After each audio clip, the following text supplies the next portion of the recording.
think we can all agree that Star Wars The Last Jedi is the most divisive film in the saga, if not one of the most divisive films of all time. And in my humble opinion, the people who have seen this film can be broken down into three categories.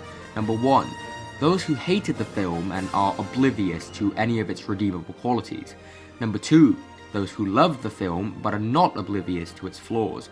And number three, those who saw the film and are still confused as to what is going on in both the Star Wars universe and on the internet. I find myself in the second group. Yes, I love this film, but I'm not oblivious to its many flaws. So before we get into the meat of the video, let's check off some pros and cons that I think we can mostly agree on. Throne room fight, good. Rose's storyline, bad.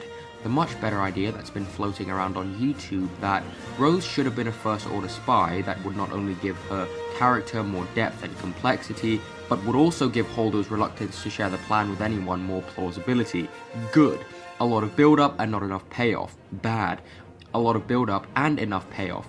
Good. Slightly immature Marvel-esque humor that undercuts the build-up and tension in some scenes. Bad.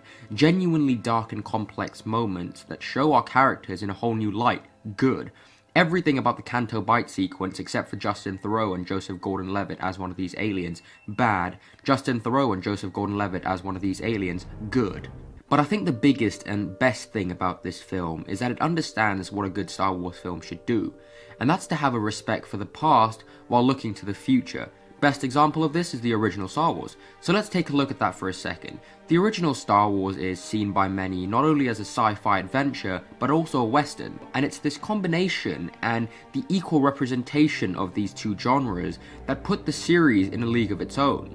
So how does this help prove my point? Well, Western films are all about looking back at the past and experiencing great adventures that we can no longer see in real life, while science fiction is all about looking to the future and all the adventures that may come our way. I would say that that's a pretty good summary of Star Wars, but they've shown their appreciation and understanding of both genres in a much simpler and cooler way.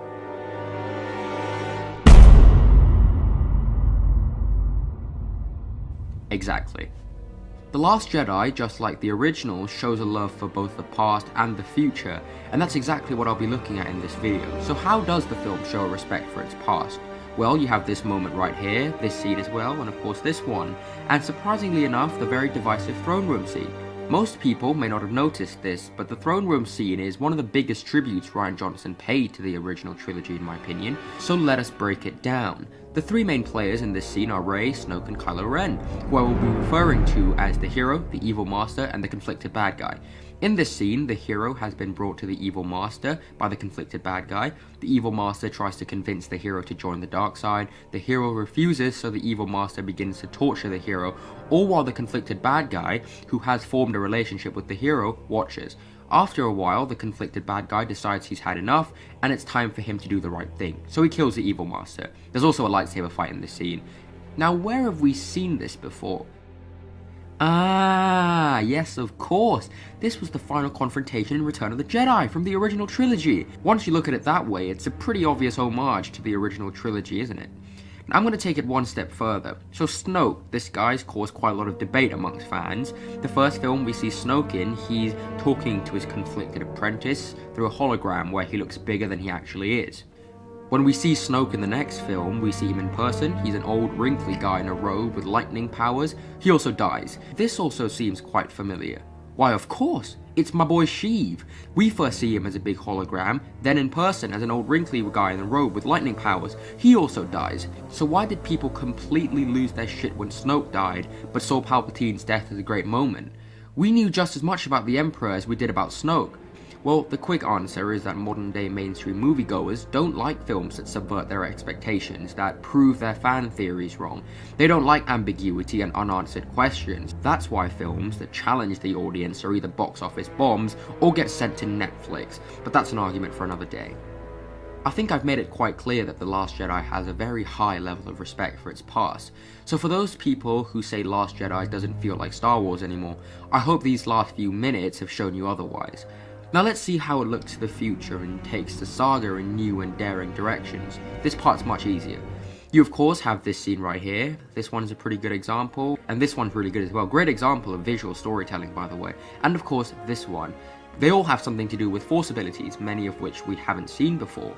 So many people are complaining that these scenes are bad because these Force powers have never been seen. But Force lightning wasn't seen in the first two films, double-bladed lightsabers weren't in the original trilogy, and neither were purple lightsabers. Are they bad? No, absolutely not. Just because this is something we haven't seen before does not make it bad. This is why a lot of superhero films and sequels which people are familiar with make so much money, and why original creative films that actually have something to say don't make so much money. But again, that's an argument for another day. So I've talked about how the film looks back at the past, and I've talked about how it looks at the future, but how does it show the balance of the two? Well, the best example is the one scene which I haven't touched on yet. It's one of the most important and one of my favourite scenes in the entire saga, and it's the thumbnail of this video. That one scene sums up everything I have been trying to say in this video. It is a perfect Star Wars scene because it takes you back to the beginning of Luke's journey all those years ago, but at the same time, it shows us that his journey is finished, that his arc is complete, and it's time to look to a new generation, which is why the film constantly cuts between these two scenes.